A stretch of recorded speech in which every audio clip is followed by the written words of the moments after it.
नमस्कार मित्रांनो, स्वागत आहे तुमचं नवीन एका ब्लॉगमध्ये. तर मित्रांनो, आज पहिलंच आपलं शॉर्ट ब्लॉग आहे आणि आज आम्ही हळद काढू गेला. चला तर मित्रांनो, तुमका दाखवते आपली कोकणातील पिवळा सोना म्हणला जाणारा आपली हळद कशी असता आणि कशी काढूची असता ती. चला तर मित्रांनो,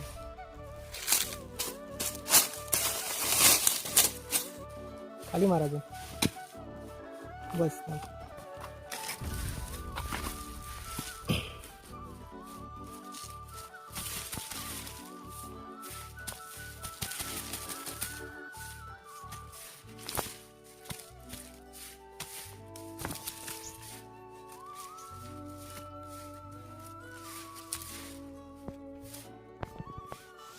मित्रांनो, गावठी हळद वास बघा काय, पण कलर बघा असा एकदम भारी.